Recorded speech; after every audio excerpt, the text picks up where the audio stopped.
የውጭ አገር ባንኮች በኢትዮጵያ ውስጥ ገብተው እንዲሰሩ በአዋጅ ከተፈቀደ 6 ወሩን ይዟል።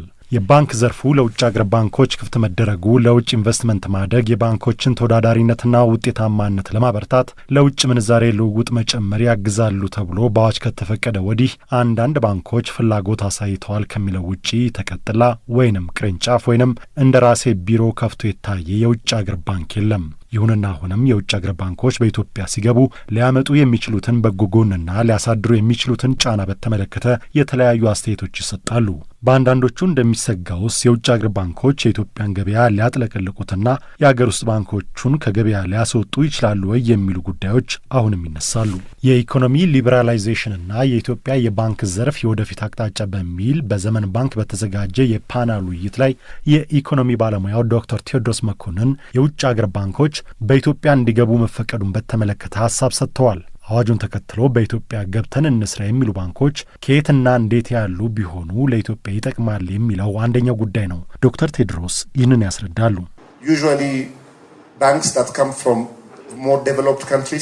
ብዙውን ጊዜ ልክ እንደነ ዩናይትድ ኪንግደም የመሰሉት ያደጉት ሀገራት የሚመጡ ባንኮች በተነጻጻሪነት በአብዛኛው የተረጋጉና ጤናማ ናቸው። ምክንያቱም በየሀገሮቻቸው ጠንካራ የቁጥጥር ስርዓትን ዘርግተዋል። ያ የቁጥጥር ስርዓት ደግሞ ባንኮቹ የትም ሄደው ይስሩ፣ ኢንቨስት ያድርጉ ይቆጣጠራቸዋል። ስለዚህ ባንኮቹ በሚሰሯቸው ስራዎች ጠንቃቃ የመሆን ዕድል አላቸው። ያ ማለት ደግሞ አገልግሎት የሚሰጡት ጥሩ መረጃ ላላቸው ድርጅቶች ብቻ ይሆናል። ስለዚህ እንደነዚህ አይነት ባንኮች የሚመጡ ከሆነ ያለብንን የቁጥጥር ኃላፊነት ይቀንሱልናል። ግን ደግሞ እነሱ በመኖራቸው ኢኮኖሚው ያን ያህል ተጠቃሚ አይሆንም።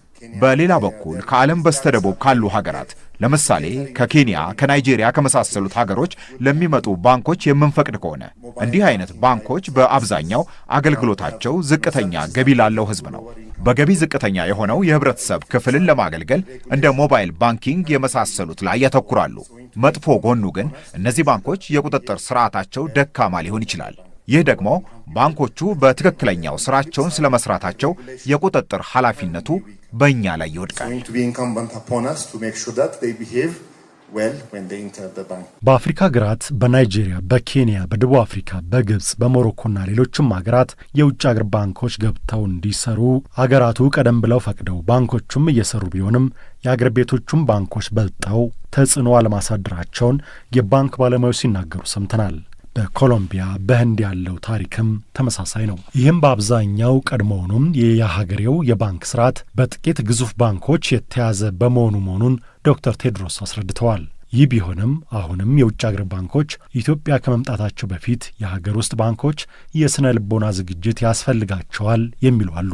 በሙያ እናንስም፣ ግን ከሚነገረው ነገር አንጻር በቴክኖሎጂ የላቁ ናቸው፣ የተሻለ ኤክስፖዠር አላቸው፣ የተሻለ የካፒታል ባካፕም አላቸው፣ የተሻለ የሰው ኃይል ይዘው ይመጣሉ የሚለው ነገር እዚህ ዶሜስቲካሊ ያለነው ሰዎች ትንሽ ያስጨንቃልና በጣም የስነ ልቦና ዝግጅት የሚያስፈልገን ይመስለኛል። የኢኮኖሚ ባለሙያው ዶክተር ቴዎድሮስ መኮንን በበኩላቸው ምንም እንኳን የኢትዮጵያ ባንኮች ከሌሎች አገሮች ባንኮች ጋር ሲተያዩ አቅማቸው አነስ ያለ ቢሆንም ጥሩ እድገት ያሳዩ ባንኮች መኖራቸውን ተናግረው የውጭዎቹ በመምጣታቸው ባንኮቹ ይረበሻሉ ብዬ አላስብም ብለው በምሳሌ ያስረዳሉ።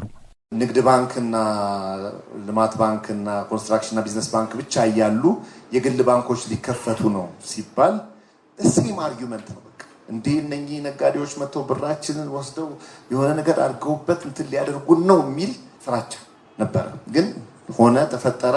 የተወሰኑ ባንኮች መጀመሪያ ላይ ችግር ተፈጠረባቸው። ከዛ በኋላ ሬጉሌሽኑም ራሱን አጀስት እያደረገ ቀጠለ ህይወት።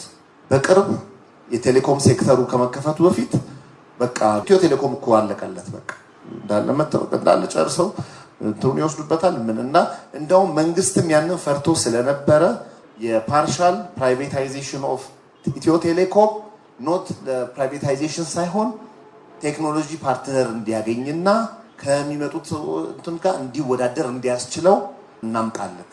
ፓርሻሊ ፕራይቬታይዝ አድርገን ኢትዮ ቴሌኮምን ተወዳዳሪ እንዲሆን እናስችለው። ግን ዊ ኦል ኖ ምን ሀፕን እንዳደረገ እናውቃለን።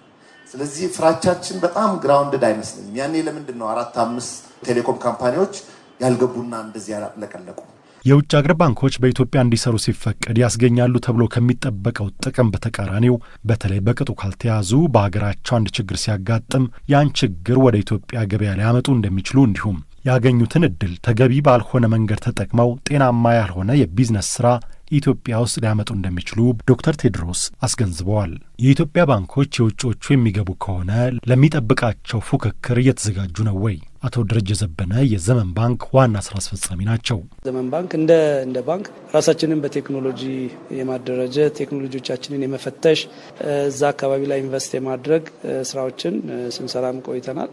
ይሄ ቴክኖሎጂ በአንድ ጊዜ ተይዞ የሚቀጥል ባለመሆኑ በቀጣይነትም ያው ኢንቨስት የተደረገ የሚደረግበት ነው። ሌላኛው ትልቁ ነገር መታሰብ ያለበት የሰው ኃይል ግንባታ ነው። ስለዚህ የሰው ኃይላችን የተሻለ እንዲሆን ሰራተኞቻችን የተለያዩ ስልጠናዎችን እንዲያገኙ በማድረግ በዚህ መልኩ ስራዎችን ሰርተናል። እንደ ንግድ ባንክ ያለ ግዙፍ የፖሊሲ ባንክ ባለበት ሀገር የውጭ አገር ባንኮች በገፍ ይመጣሉ የሚል እምነት የለኝም ሲሉ ዶክተር ቴድሮስ ተናግረዋል።